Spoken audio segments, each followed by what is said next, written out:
ભરૂચમાં એક વર્ષ અગાઉ એબીસી ચોકડી પર આવેલા પાર્ટી પ્લોટ ઉપરથી ચોરાયેલી કેટીએમ બાઇકનો ભેદ ઉકેલી નાખી બે ઇસમોને ભરૂચ લોકલ ક્રાઇમ બ્રાન્ચની ટીમે ઝડપી પાડ્યા છે.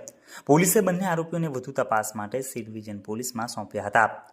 ભરૂચ લોકલ ક્રાઇમ બ્રાન્ચની ટીમના પીએસઆઈ ડીએ તુવર અને તેમની ટીમના માણસો ભરૂચ શહેરમાં પેટ્રોલિંગમાં હતા. તે સમય દરમિયાન માહિતી મળી હતી કે સુમિત વસાવા અને દેવેન્દ્ર ચુડાસમા નામના બંને ઇસમો કેટલાક સમયથી નંબર વગરની કેટીએમ કંપનીનું બાઇક લઈને ફરી રહ્યા છે અને હાલ આ બંને દૂધ ધારાદેડીના ગેટ પાસે બાઇક લઈને ઉભેલા છે. માહિતી મળતા પોલીસે ટીમ તાત્કાલિક સ્થળ ઉપર પહોંચી બંને ઇસમોને નંબર પ્લેટ વગરની કેટીએમ બાઇક સાથે ઝડપી પાડ્યા હતા. બાઇક અંગેના આધાર પુરાવા માંગતા બંને પાસે ન હોય અને તેઓ કોઈ પણ સંતોષકારક જવાબ પણ આપી શક્યા ન હતા, જેથી પોલીસે તેમની પાસેના પોકેટ કોપ મોબાઈલ મારફતે બાઇકના એન્જિન અને ચેચિસ નંબર નાખી તેના માલિકનો સંપર્ક કરી તપાસ કરતા જાણવા મળ્યું હતું કે ગત વર્ષ 2023માં એબીસી ચોકડી નજીક આવેલા ગેલેક્સી પાર્ટી પ્લોટમાં ગરબા રમવા આવ્યા હતા ત્યારે તેમની બાઇક ચોરાઈ ગઈ હતી.